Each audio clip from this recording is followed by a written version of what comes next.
વડોદરાના સમા સ્પોર્ટ્સ સંકુલ ખાતે યોજાયેલી 5મી Gujarat ranking table tennis tournament 2025નો સમાપન સમારોહ યોજાયો હતો, જેમાં મુખ્ય અતિથિ તરીકે વડોદરાના પોલીસ કમિશનર નરસિંહા કુમાર, ટીટીએબીના પ્રમુખ અને પૂર્વ સાંસદ જયાબેન ઠક્કર, સમા સ્પોર્ટ્સ સંકુલના સીઈઓ રોહન ભાણગે સહિતના મહાનુભાવો ઉપસ્થિત રહ્યા હતા. સ્પર્ધામાં રાજ્યભરમાંથી વિવિધ વયજૂથના 650 જેટલા ખેલાડીઓએ ભાગ લીધો હતો અને અંતિમ સ્પર્ધા બાદ દરેક કેટેગરીના પુરુષ અને મહિલા વિજેતા ખેલાડીઓને ઉપસ્થિત મહાનુભાવોના હસ્તે મેડલ, ટ્રોફી, પુરસ્કાર સહિત પ્રમાણપત્રો આપવામાં આવ્યા હતા. વિજેતા ખેલાડીઓએ સ્પર્ધા અંગે પોતાના પ્રતિભાવ આપ્યા હતા.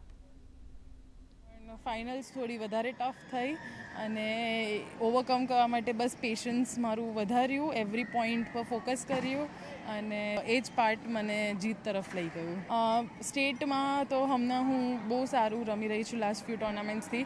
હવે નેશનલ્સમાં પરફોર્મ કરવા માટે થોડી હજી મહેનત કરીશ અને ટ્રાય કરીશ કે મારું રિઝલ્ટ ઇમ્પ્રૂવ થાય. ટેબલ ટેનિસ એસોસિએશન દ્વારા 5th Gujarat state ranking table tennis tournament 2025નું આયોજન સમા ઇન્ડોર સ્ટેડિયમ ખાતે થઈ છે. આમાં 650થી વધારે ગુજરાત સ્ટેટના જુદા જુદા વિસ્તારમાંથી, શહેરોમાંથી ભાગ લેવા માટે આવેલા છે.